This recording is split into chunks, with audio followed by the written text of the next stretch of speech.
raise awareness with youth.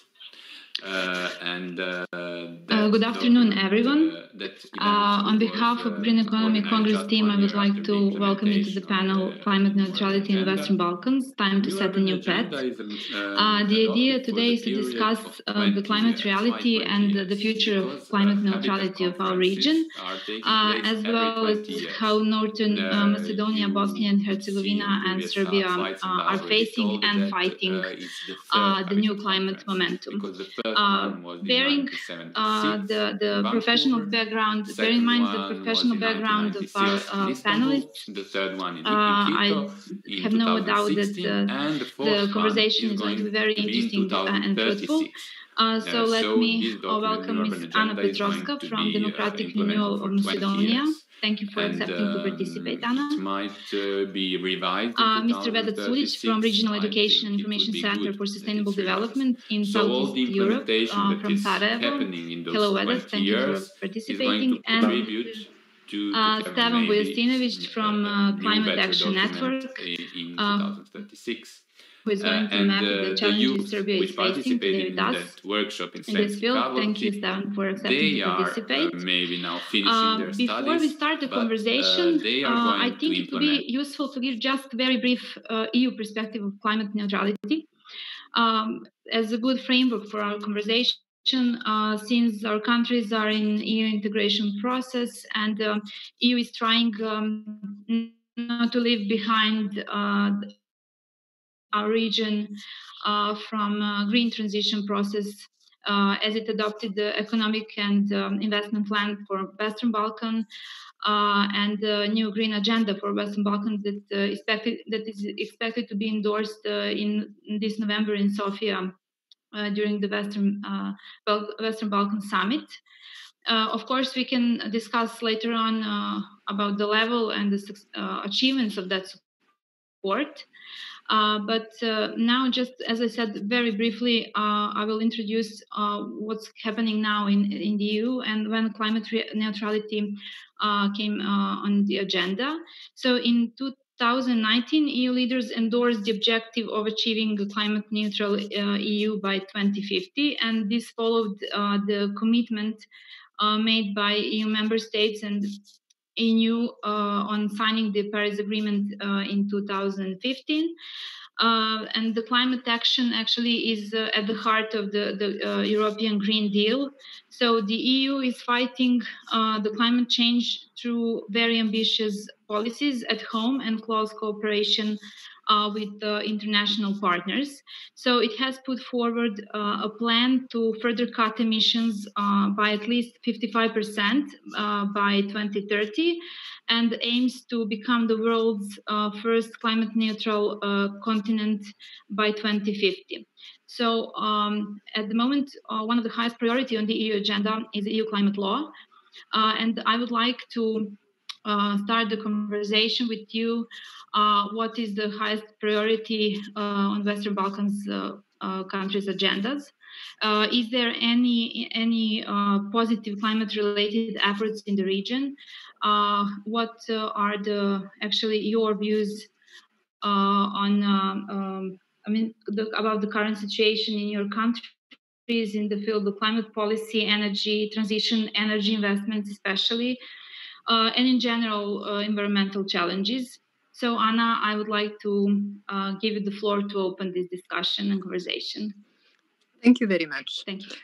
So in North Macedonia, climate action is very high on its agenda. We are currently preparing a comprehensive strategy on climate action and climate law. So I believe we will be the first country in the region that will have a new law trying to align with the EU package 2030.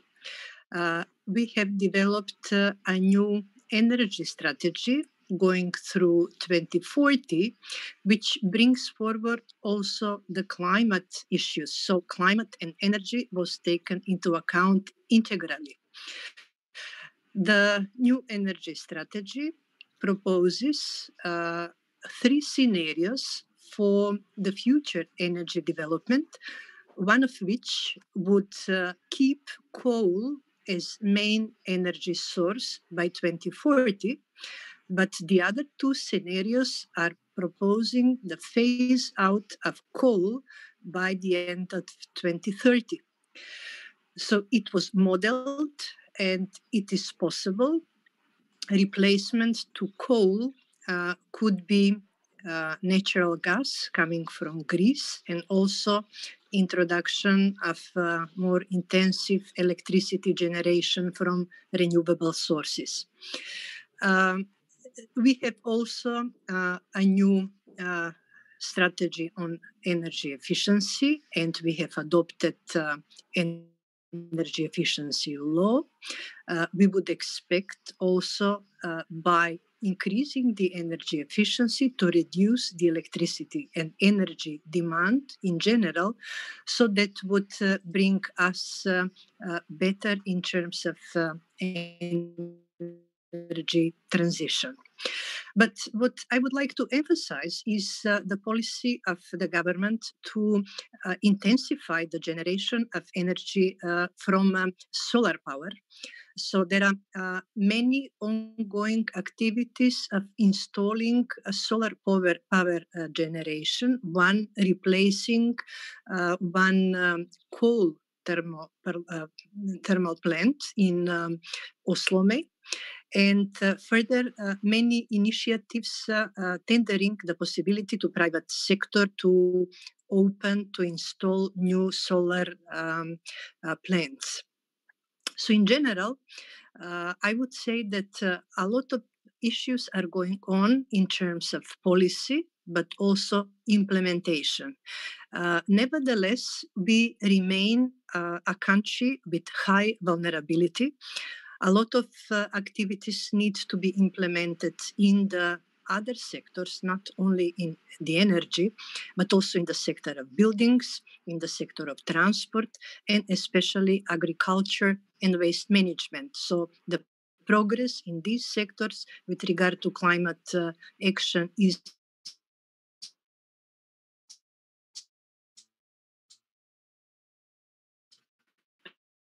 pretty low. I believe this is critical in other countries, and air pollution is something that will not be possible to tackle only by the energy policy. We will need to do much more on local level with reducing local pollution, and that's why the law, the drafting of the law on industrial emissions is very important, but the progress is not satisfactory. As well is very poor the inspection, the environmental inspection. So in conclude, on this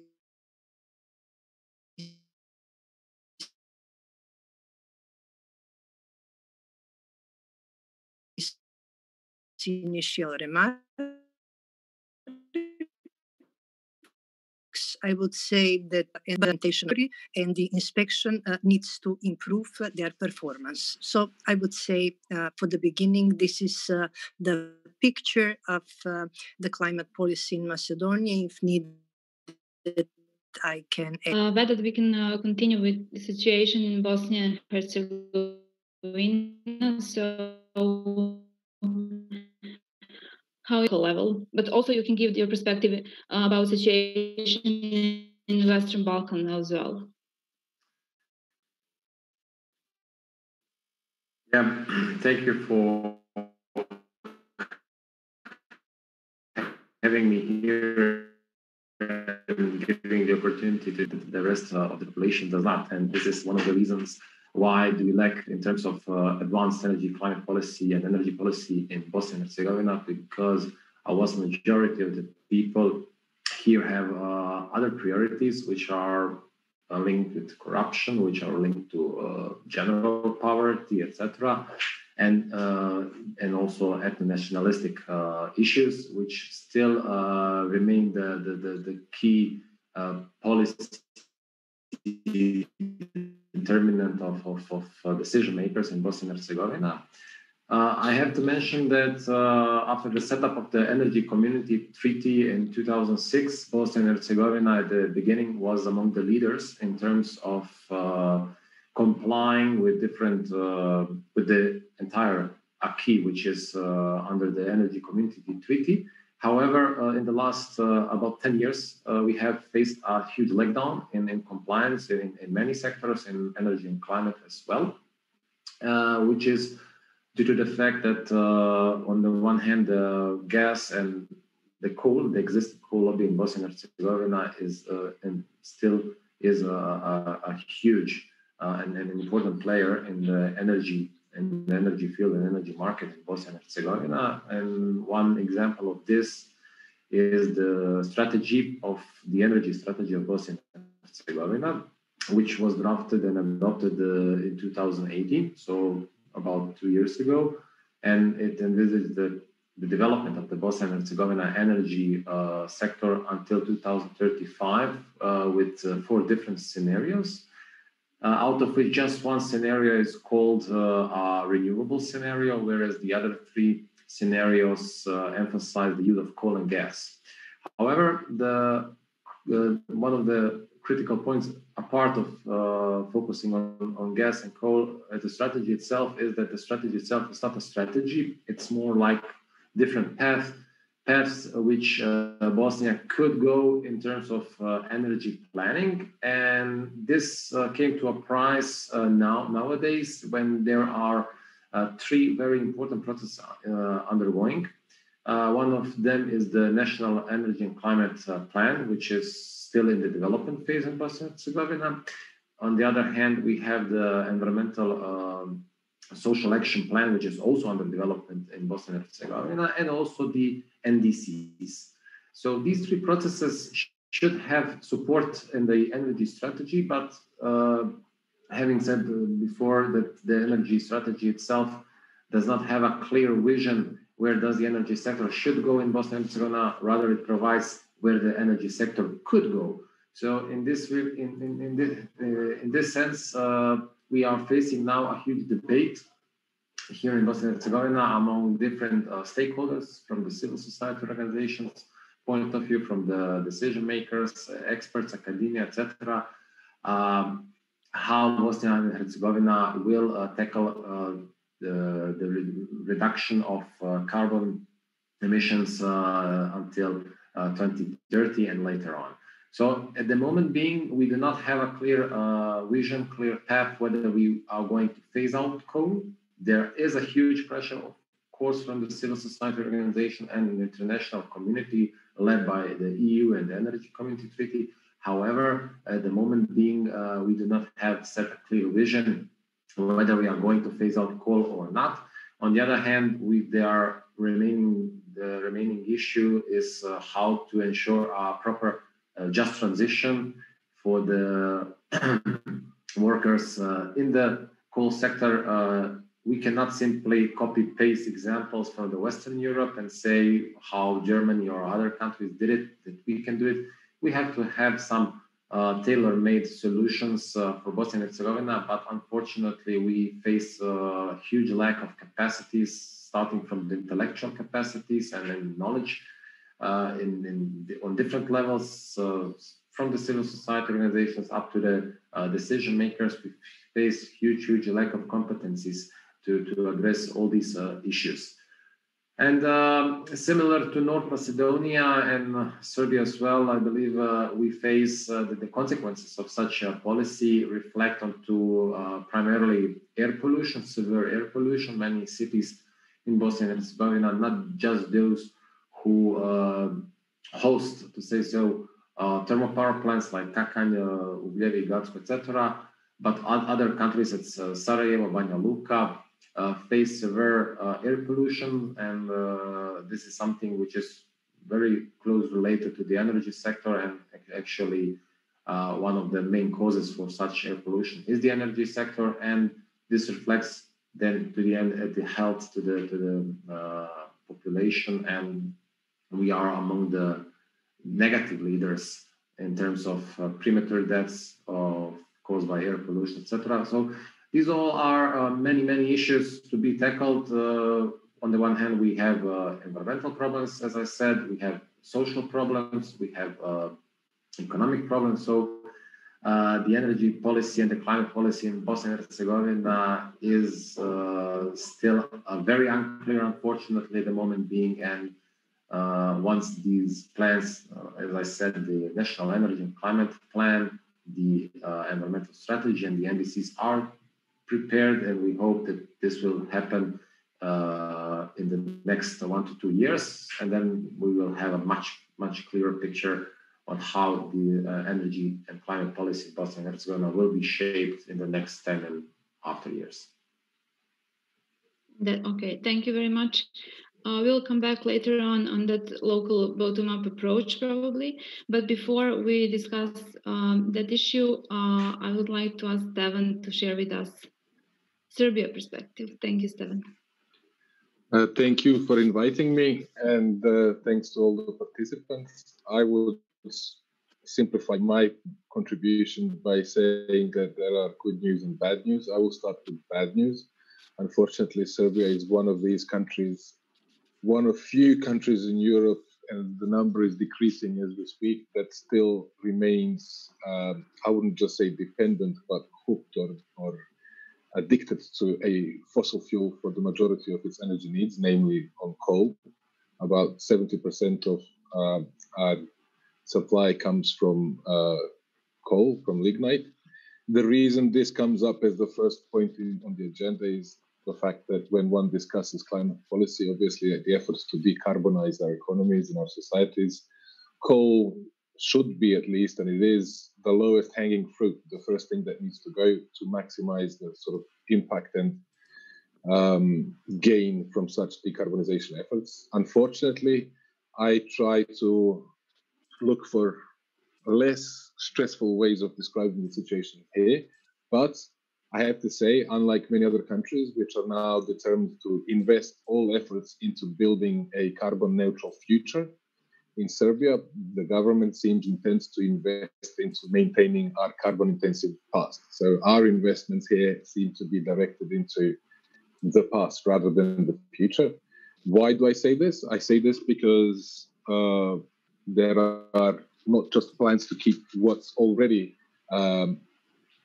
using coal to produce energy in Serbia in terms of the infrastructure that's been inherited from the past, but we are actually now in the process of building a new coal plant in Kostolac, plus there are preparations for an additional coal plant at Kolubara, the plans for which we thought were abandoned 6 or 7 years ago, but this is now a revitalized project where public consultations are in progress on how to change the spatial plan for the Kolubara district to accommodate this new plant. So when you look at what policymakers say, of course, they will,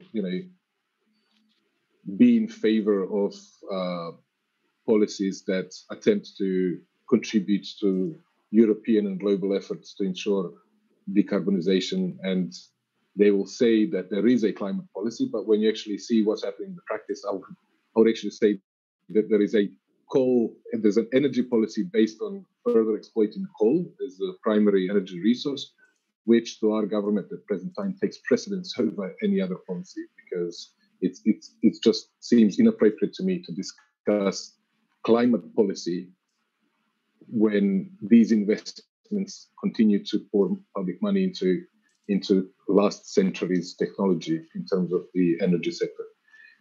Those are bad news. However, there are some good news as well. I mean, one should always be positive. And I should start perhaps from that last point, where up until now, the two sectors were maintained separately in these sort of compartmentalized separate departments, as it were, of public policy. One, the energy sector, the elusive sector, where few people actually, at least to my liking, I would hope that more people take part in policy making. And then there was this other sector where we had like a separate Ministry of Environment and Environmental Protection, etc. One good news is that due to our membership in the energy community, we will now actually be in a situation like it was mentioned by a colleague in Bosnia, where we actually have to reconcile these two sectors in a national energy and climate plan. So now we actually have to look forwards with the view to deciding how and what speed and how much and how optimally to invest in the future. So that's one policy process that is just unavoidable. And I think the work that will happen on the production of our national energy and climate plan will certainly contribute towards actually more people taking an integrated view of energy and climate, which is an absolute must if we're going to change from the past and begin looking into the future. The other good news is not really good news. That's my own personal opinion. The other good news is actually the fact that this coal technology is so old, most of it is just not sustainable economically. So regardless of the fact that we have, and we shouldn't, I think in my opinion, we have to recognize that this is an enormous change. And I think it's only natural, like in most other policy processes where there is such huge change that, there is such a possibility of many people fearing change, avoiding change, looking to preserve what they know, etc. This is a big change that will be happening over the coming decades, so we have to recognize that.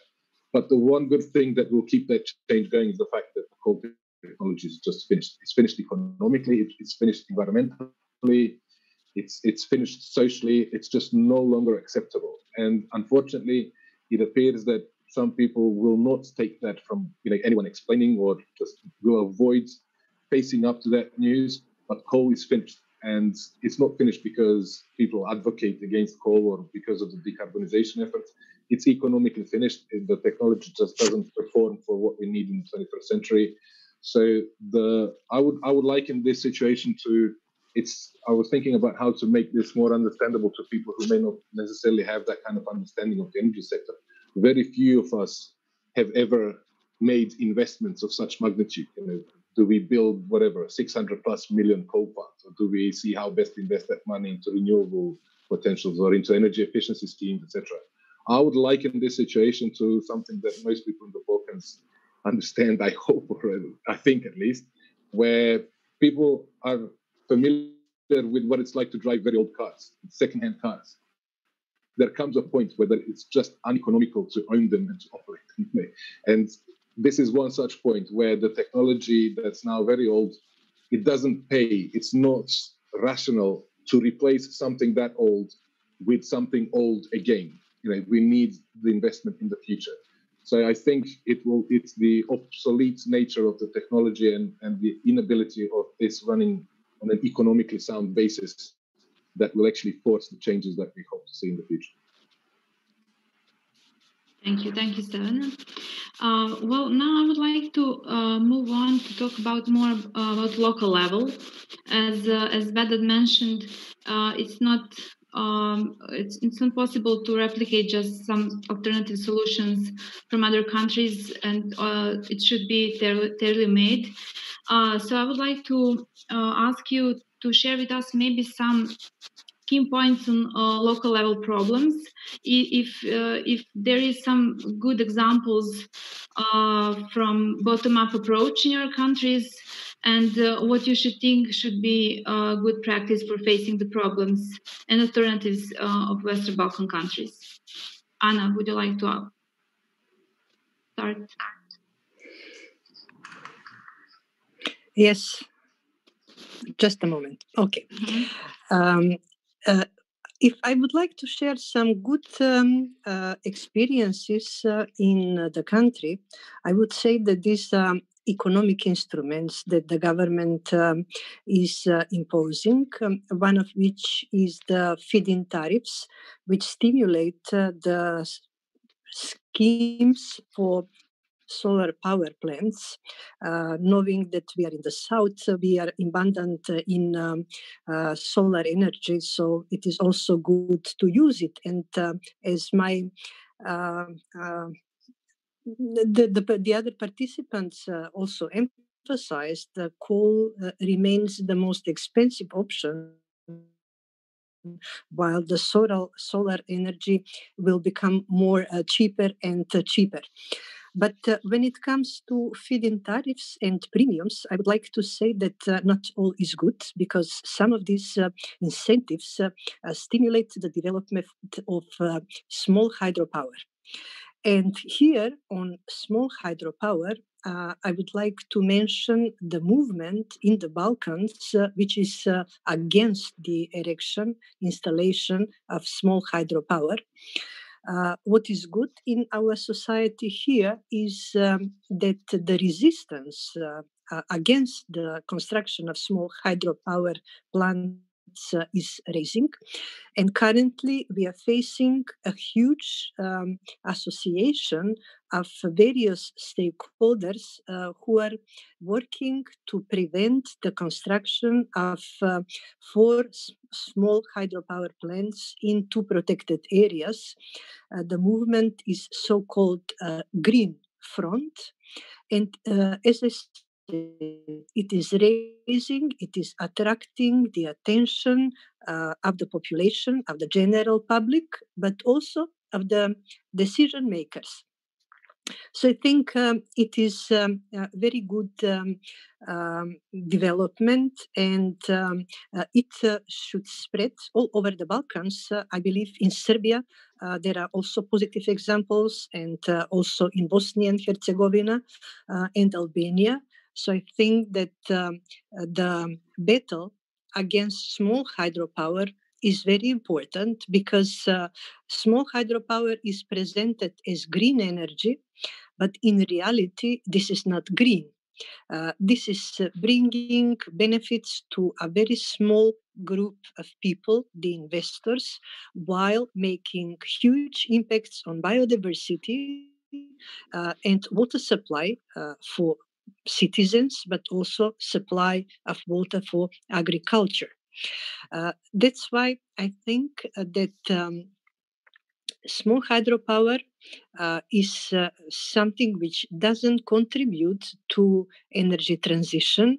And this is something that we need to present to people, and to stop investing into this, to stop the incentives for the private sector, which would in turn result in less interest by the private sector for the construction of small hydropower. What is important also, apart from the economic instruments, is also providing national financing apart from the financing from the international donors. So in my country, we are very close to establishing the Energy Efficiency Fund. And this Energy Efficiency Fund, I believe, will bring more buy-in for energy efficiency projects on local level. In this way, the municipalities will be able to finance their priority energy efficiency projects, and in this way they will sensibilize the local authorities and local population about the importance of the reduction of energy consumption, and also this will result in less CO2 emissions. When it comes to cars and old cars, imports of second-hand cars that other participants also mentioned, which is one of the causes, the sources of CO2 emission, but also emission of other air pollutants. We have adopted a new law on taxation of second-hand vehicles, which will probably in time show improvements. In the past, we had more imports of new cars because the state didn't incentivize the imports of old cars. In 2010, there was release of or tax exemption for these second-hand cars. Now we adopted again the new law on taxation of second-hand vehicles. So I would expect that the trend of the imports of second-hand cars will reduce. There are many initiatives on local level in terms of implementing their local municipal energy and climate plans, because in our legislation it is obligatory for the municipalities to have such plans. Not all of them have them, but most of them, so the biggest municipalities have adopted such plans, but in the absence of sustainable source of funding on local level, they fail to implement them. That's why this energy efficiency fund that will be soon established on national level will be a source for stimulating the energy efficiency projects on local level on public buildings. So many issues are progressing, I would say. The collaboration between national and local level is improving, but it is still much to go. And this is why we need to share the experiences, the good experiences, and collaborate also regionally. Thank you. Thank you, Anna. Vedade, what is the situation in Bosnia and Herzegovina?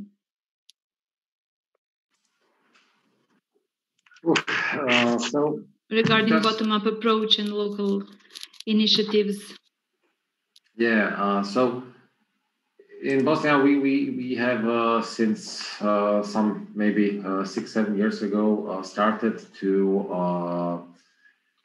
work on the topic of the citizen energy and energy cooperatives, and this is something which we are occupied very much in the last, as I said, 5 to 7 years. But what I would start off is like any other social event which occurs, we also in terms of the energy transition need a certain tipping point that, like Stefan said, coal is something which is not economically feasible. It's dirty. Everybody, and we know that for many years, but it's not changing. It's not happening. So talking about the energy transition and switching to renewables, investing into energy efficiency, there are so beautiful stories. You don't have to convince anybody that this is good, but it's not happening. And we are not phasing out coal, although everybody knows it's dirty, it's economical. So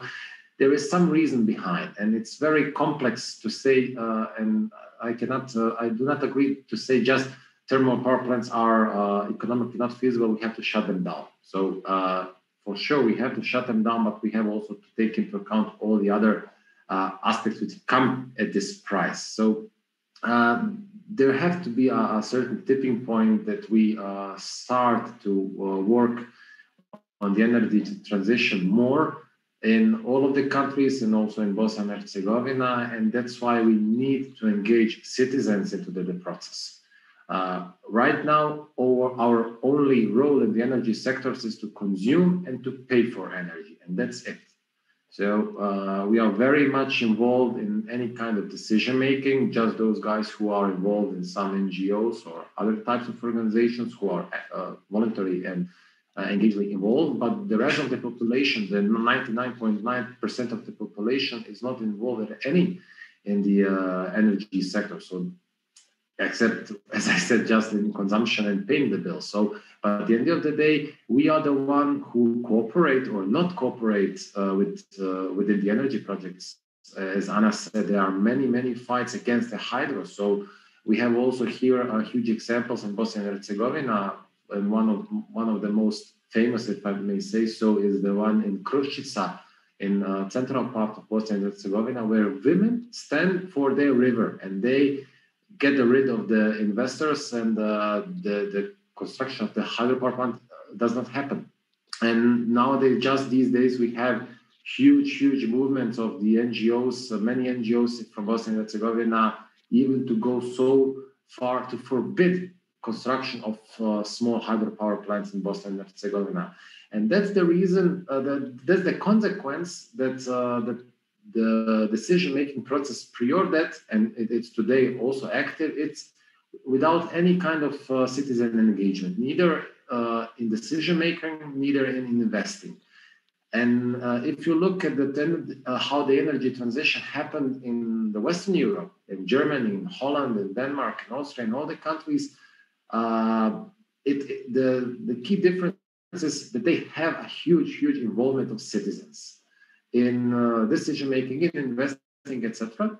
So engaging the citizens turns a project from not in my backyard to a project in please in my backyard, because you have them on board. They are your active supporter of the projects.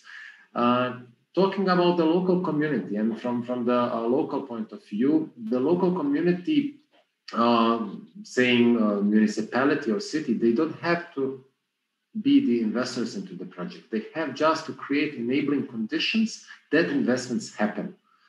In Bosnia and Herzegovina, and I have done research also in the whole Western Balkan countries, it's more or less the same. About 70% of the money, which is articulating in the country's economy, belongs to citizens, either to the wages we receive for our work, to the pensions, to savings, etc. So this is a huge amount of money which can be articulated for many kind of investments, and citizen energy investing into energy through different kinds of models, like through energy cooperatives, is one of the examples how you can invest into energy using money available within the pockets of the citizens. And they are very likely to happen, these investments. Just in May, for instance, a very radical example, in May last year, the energy cooperative Vindfogel from Denmark opened a wind farm with a capacity of 350 megawatts. So this is something which is combined, all Bosnia and Herzegovina wind energy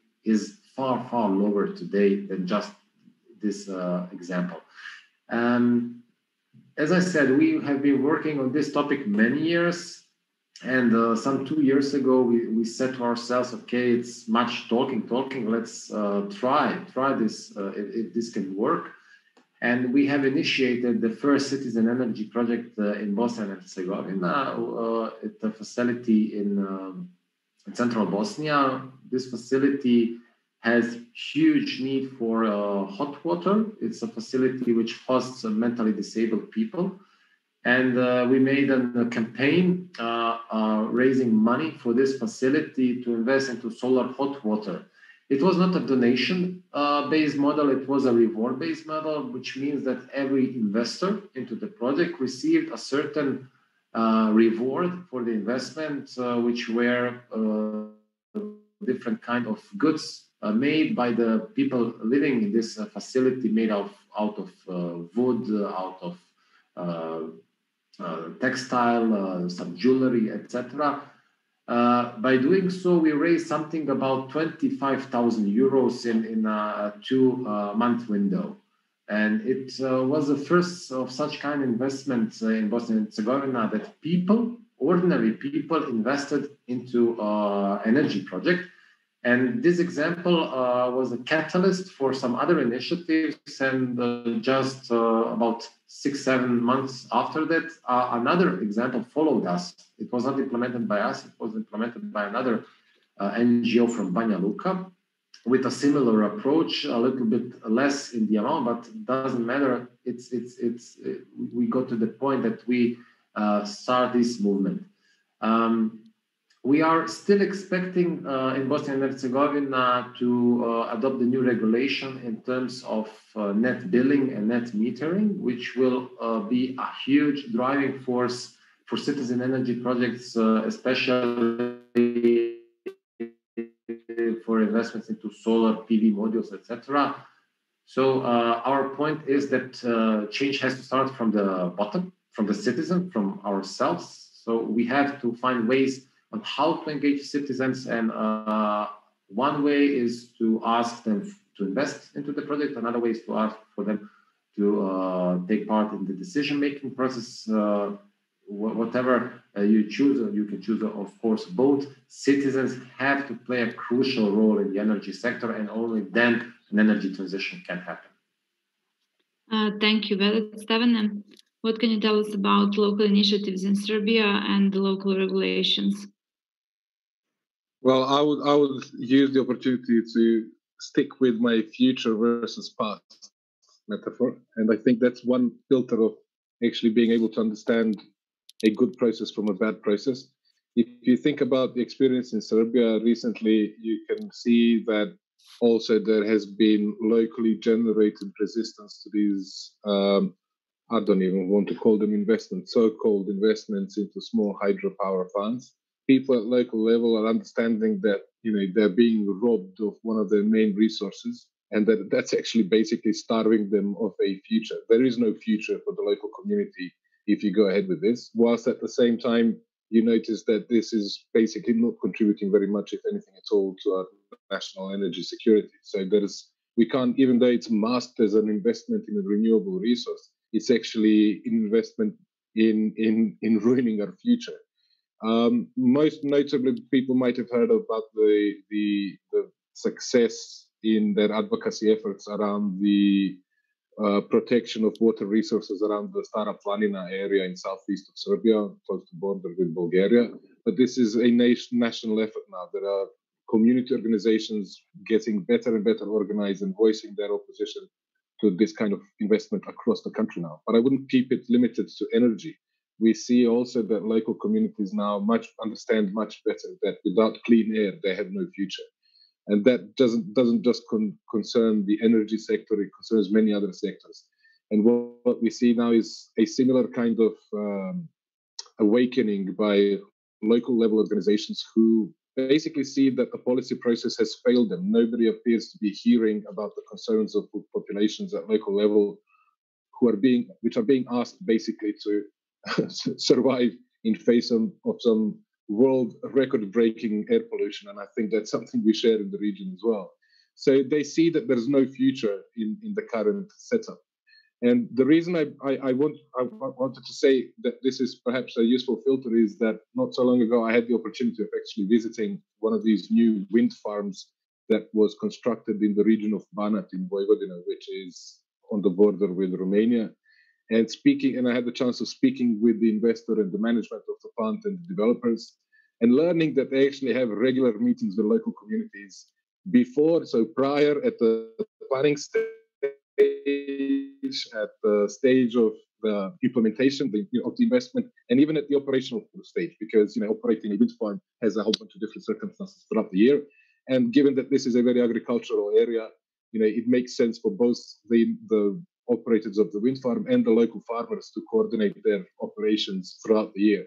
So again, there you see something that works, which is participation, which is transparency, which is openness, like it was said before, allowing people to participate in processes which affect them so directly.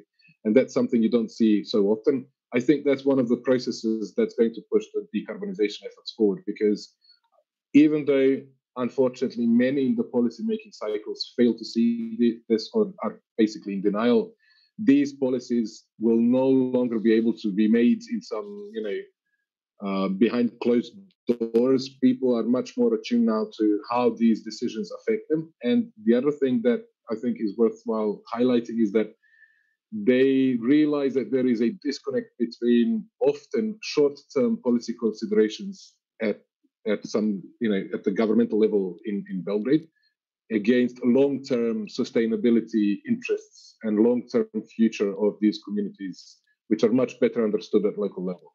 And I think that will translate and is already translating into, I don't mind saying, political pressure that actually makes policymakers in Belgrade understand that unless they get it, this will cost them votes. And at the end of the day, we live in a highly politicized environment. And I think also that's something that we share across the region.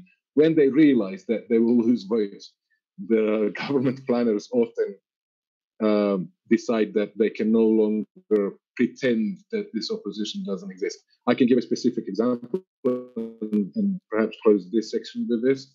Last year, during the so-called smoke season in the winter, when we have very bad air, we started the season with many different segments of the public being appalled by the horrible quality of air or lack thereof, only to hear from our president that that's nonsense, that we don't have problems with air, there is no air pollution in Serbia, we don't have any industry, there's maybe 2 or 3 days a year.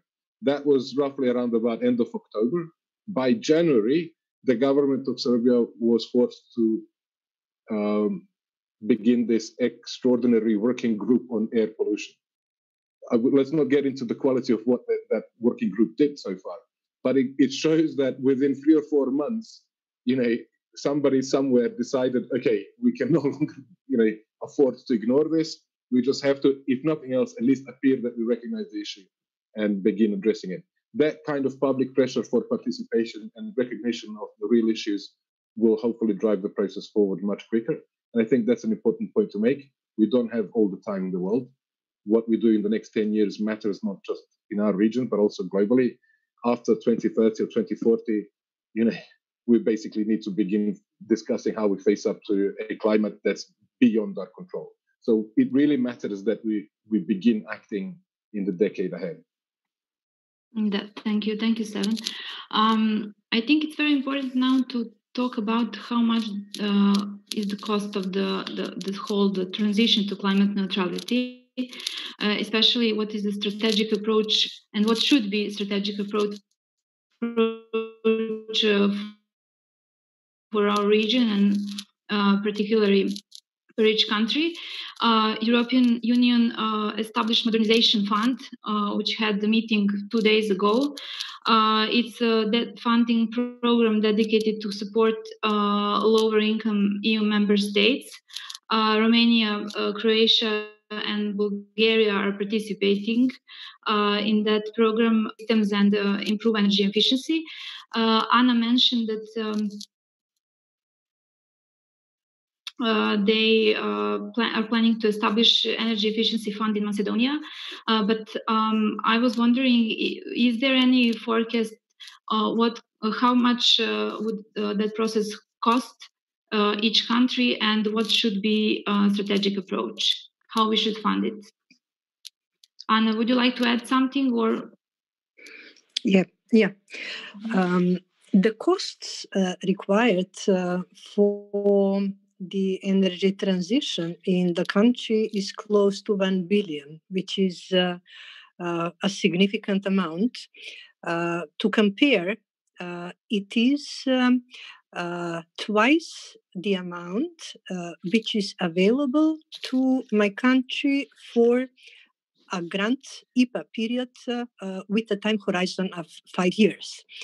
So this amount is difficult to raise, and it must come from different sources.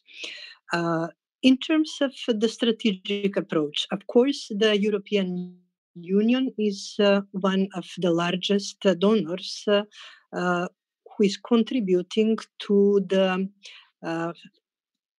demand of the country for investment and improvement of the energy situation of the country. We are now currently preparing for the IPA 3 cycle starting from 2021, and the energy sector will get less fund than the environmental sector. Actually, this is the first time that we have a pot for energy investment. In the past, IPA provided to the country only funds for technical assistance. So just to compare, the IPA 2 provided only 3 million euro, which we even didn't use properly, and will now migrate to be established new energy efficiency fund. But with the IPA 3 cycle, we would expect some 300 million euro for the environment to cover wastewater treatment plant, waste management, and cleanup of historical hotspots, and 100 million for energy, and these energy projects are not determined yet. So the portfolio of energy will need to be defined throughout a comprehensive assessment, and then this 100 million will be allocated according to the priority investment project. Even though we have the energy strategy, energy efficiency strategy, the renewable energy strategy, and these municipal action plans on climate and energy, we still lack the priority setting, which was the reason why the European Union didn't let us define beforehand the priority energy investments. What is known now is that this IPA 3 from the EU will not be intended to the coal phase out, but it will contribute as much as it will increase probably the input of renewable energy on the market. I also wanted to mention, although it is not directly related to climate and energy, but it will certainly contribute to air pollution, a fund which was established last year. It is so-called environmental fund, but its primary role is to provide funds for the cleanup of one historical hotspot, a landfill, a dump site where lindane, a very toxic and cancerogenic pesticide, was stored since 1970s, polluting the environment and causing also negative health effects. So this environmental fund was established by the Norwegian government, the Macedonian government, and UNOPS. It is an organization of the United Nations for project services. And it now started with a portfolio of 2 million euro, but it will certainly increase in time because other donors shown interest in providing input into the fund. So all in all, there are many different strategies which were adopted by the government. There is financial support from the donors. What we need to work on in the future is to absorbing actually these funds because our lessons learned show that even though the funds are here, the absorption capacity of the country is limited and we fail to utilize even the full amount of funds which is available to us. So it is not that much about having funds available. It is about organizing the effort on national and local level to actually develop good bankable projects and to have successful tendering, also to have successful selection of a contractor who is well positioned to implement the project successfully. Unfortunately, in the environmental sector, we had very bad examples of utilizing EU funds, even loans, when due to the low capacity of the national stakeholders, but also contractors, we had projects which were not successful. I would expect in the energy sector in the years to come to face similar challenges, and the main focus of the government and all stakeholders will be really to improve the absorption capacity for the utilizing the available funds. Thank you, Anna. Vedede?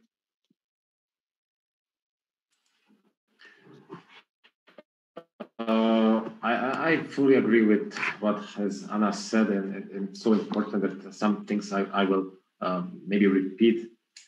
It's true that the initiative has to come from the local level, and that we have to have projects which can find sources within all these funds.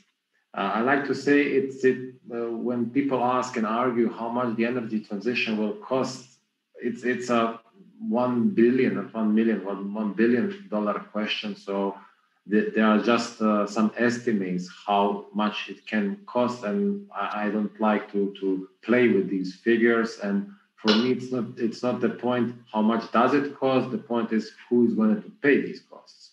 So as I said, just transition and coal phase out are just one puzzle of this picture. There are many other puzzles, and each of these segments has to find its financing. And to find its financing, as Anna said, we have to have projects which are bankable.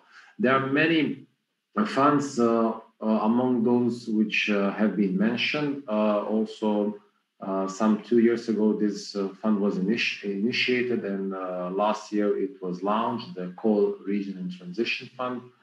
It's an actually initiative led among the energy community, and also with partnering with the World Bank, etc., with the aim to help regions which are relying on coal to not just phase out coal, but also to have a just transition for all the workplaces in this sector.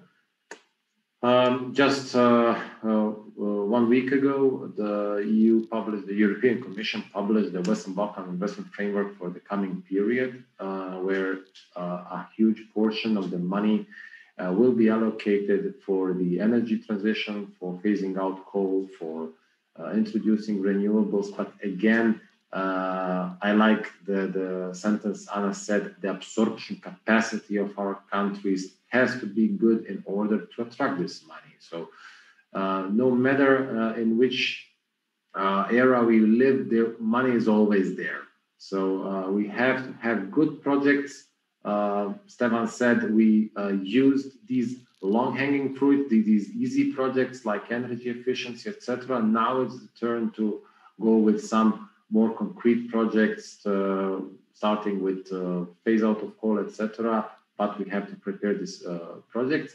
But before preparing these projects, we have to set a vision. And this vision has to be set from the local level, and then later coming to the state level. Many municipalities in Bosnia and Herzegovina do have developed certain action plans, sustainable energy action plans, sustainable energy and climate action plans. However, they lack in implementation due to the fact that many of these plans are being prepared just for the purpose of preparation. It's not a real intention to do something about it. Whereas there are certainly some examples in Bosnia and Herzegovina, and I know it's the case also in the other countries, in Serbia and North Macedonia, and also in Western Balkans, which are very good examples and going ahead and just grabbing one project after the another. And people, when look from the side, say they are favored by somebody. No, they are just having they set a clear vision that they want to be either climate neutral or a green municipality, whatever. But they have set a vision. They want to change something, and they are doing something to do this. Also, 2 days ago, the EBRD published also a very important notice about the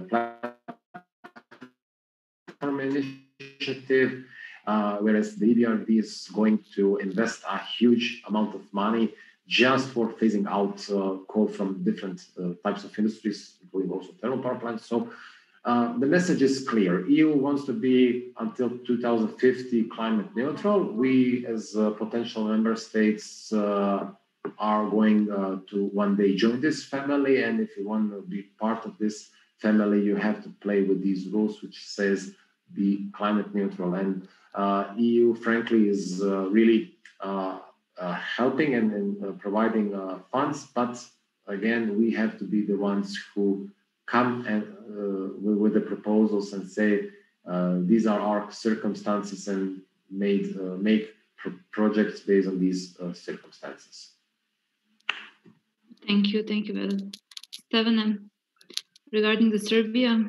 Okay, you will be shocked about this, but I will still continue about the future and the past. I will actually, given that I mentioned that in Serbia, the investment goes into continuing with this fossil fuels-based past, I would actually turn that question around. I do this on purpose because I'm often upset about the quite a frequent response by the skeptics when it comes to the energy transition, who say that the transition that they're advocating is just far too expensive. This is for the rich nations of the West. We can't afford that. Now, before we begin discussing the cost of the energy efficiency, clearly in Serbia at least, we still need to discuss the cost of avoiding the transition or staying in the past. And with that in mind, I want to draw the attention of everyone in this call to a report that was put together last year by the Secretariat of the Energy Community, which outlines just how much money is being invested in the form of public subsidies. So taxpayers' money being directed by way of subsidies into the coal mining and thermal power plant sector just to keep them alive. So I think it's useful to highlight the enormous cost of the existing system before we begin discussing how costly the transition is. My point is we cannot afford the existing system. It's basically the opposite of what the fossil camp says. The question is not can we not afford the energy transition. The certainty is that what we have now we cannot afford. And let's not remember, we're discussing climate neutrality. Let's not fall into this short-term trap that is basically being walked, the short-term trail of policy making that's being walked by policymakers. Must we in our region remind ourselves of 2014? I can say that in Serbia alone, because of the flooding in 2014, which had 1/4 of the territory, close to 25% of the territory, and on top of, I think, several dozen casualties, we also ended up losing the cost of that catastrophe was close to 1.5 billion euros. I believe the year ended with a recession, with our GDP falling by 4%.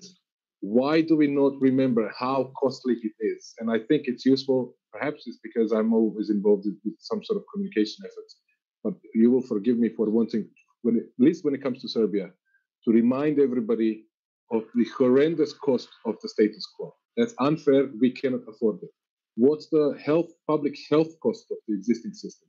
We never hear about the in excess of billions wasted on lost working days, of people not being able to work due to chronic illnesses, of direct hospital costs which result from the effects of the systems that we have now.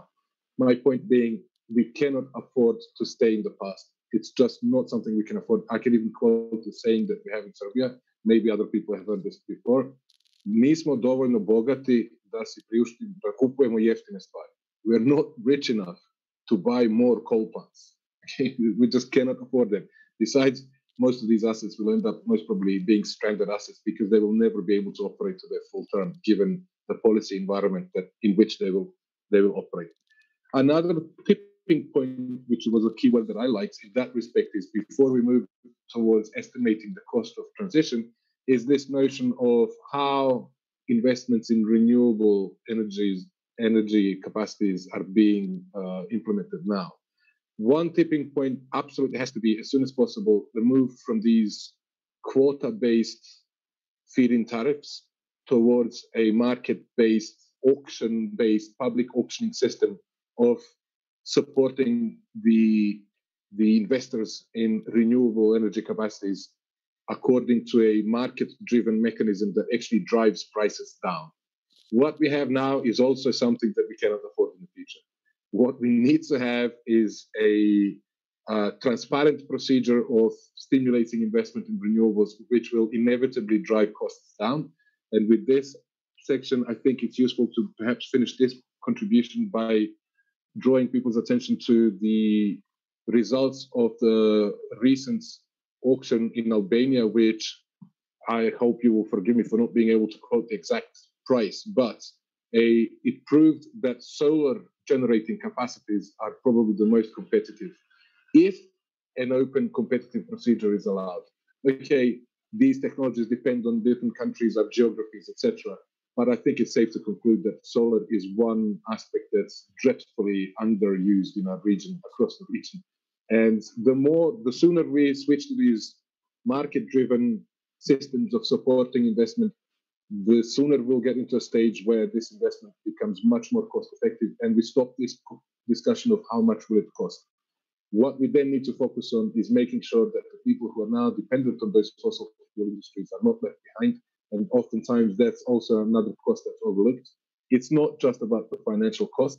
People will need non-financial assistance as well in making sure that these entire regions, which we now have in our countries, who, objectively speaking, depend on the continuation of the coal industry, are actually given a chance, like we advocated earlier, for participation. We need all our communities to participate in building that future. If they are given a chance to build that future, I think also there will be a much smaller political cost as well. And that's quite important as well, given the political structure of decision-making in our countries. So before we accept the vocabulary of costly energy transition, let's also never forget to remind ourselves and other people we talk to of just how ridiculously expensive it is to continue this fossil fuels-based system that we have now. Thank you, Stefana. Well, after everything you said, and since our time is expiring, I just wanted to ask all of you, what do you honestly think? Are we really ready for traditional climate and energy processes in the broadest sense, in the field of public policies and decision-making processes, policy-making processes? And to finish in maybe positive manner, how do you see joint efforts on regional level for a better climate? Thank you. Yeah. I must be honest and claim that we would like to be prepared, but in reality, we're not really ready for the energy transition. Why I'm saying this?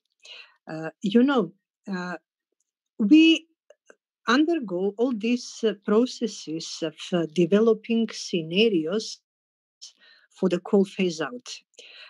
We also implement these economic instruments which contribute to penetrating of renewable energies.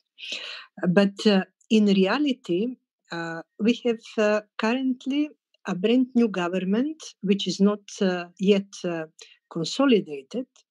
And in the program of the government, it is said that in the first 5 years or during the term of this government, we would increase the participation of renewables by 5%, which is not much, I would say, considering the potential of the country and also the available financial sources.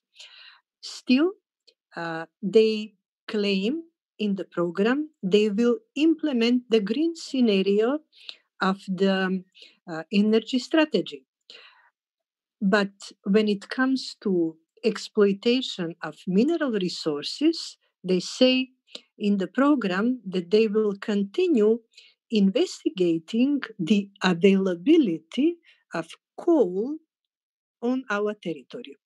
So there are various contradictions in this program, and civil society noticed these contradictions. These are so-called mixed messages, and once we will have a straightforward answer to the simple question, are we ready for the energy transition? I think we will be also able to consider also the social policy related to job losses once we will need to close the existing thermal power plant, once we will need to close down also the equipment, to shut down the equipment now working on the coal mine. So also the services which are all related or participate into the value chain of the electricity generation from coal. So it is a significant contributor to the GDP, but it is also significant contributor to the CO2. And that's why I don't think this government is prepared for a very straightforward and efficient energy transition because even though we have the strategies in place, we are now developing laws, we don't have clear idea about the intensity of implementation of renewable energy, and we didn't consider yet a comprehensive social plan for the impacts related to the jobs of people once all this business around the coal and coal burning will need to be shut down. It is not optimistic, but I think it is realistic. I would expect this governmental term will need to expire. So next government will need to face this challenge. Meanwhile, I would expect also the pressure from the public and pressure from the civil society to increase because they already started challenging this governmental program. They started um, pointing to these inconsistencies in the program and the lack of determination to implement the green scenario, which the same government adopted last year in the energy strategy.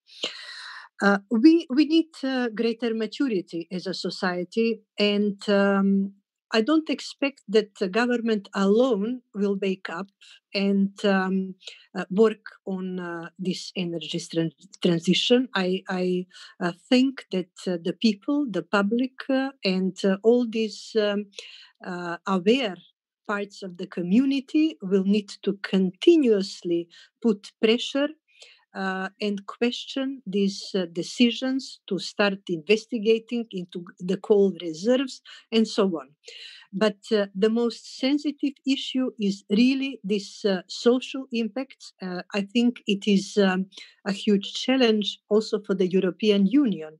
So we need to learn from the Green Deal, of course, because it also deals with these social issues. Anna, I would just ask you to conclude because we are like in the middle. Yeah, okay. So, all in all, I think we are not prepared, and we need to continue working on the topic. Yeah. Thank you very much. What are your conclusions? Yeah, I will. Are we ready? I will try to be very short and. If this is not a wake-up call, I don't know when it will be. So we have to really open our eyes, see the future, and as Stefan said, looking into the past won't bring us too much ahead. So there are many opportunities ahead in front of us, many challenges. I like to when speaking about these things, to say that the Japanese philosophy is quite interesting and how addressing these things. For instance, when we mention the term crisis, it's always negative point. In Japanese crisis is which means both opportunity and a threat. And also the energy transition, we are facing now a coal crisis, if I may say so. And for one hand, it's a chance, and on the other hand, it's a threat. So let's take the opportunity. It's a kiki, yes. And let's take this opportunity and go ahead. Thank you. Stefan, your conclusions? If you think about the energy systems that we will need to be successful at decarbonization, you understand quickly that we will either succeed or fail together. I think the key point is to basically understand that these notions of energy independence in these isolated small markets, which are not used to working together and cooperating, that's just basically investment in staying in the past. And I think everyone knows here what that means. If we want to invest in the future, it means that we will need to work together to have a flexible energy system, one that basically uses and maximizes the strengths of our entire region in terms of potential for renewable energy, in terms of a more flexible system that's easier to balance. There are technical requirements which are better satisfied by a system that's not just integrated within our region, but also with the European Union. So I think it's safe to conclude that the future means together, and the past means everybody stays separate, and we continue to work in these isolated policy spheres which don't yield the kind of ambitious results that we want. Thank you very much. Our time already expired, but the topic is very important and interesting. Thank you for your time. Thank you for sharing your thoughts and experience. This video is going to be available on our YouTube channel. Once again, thank you, and we are on the same line, fighting for the climate neutrality. Thank you. Thanks. Bye. Thank you.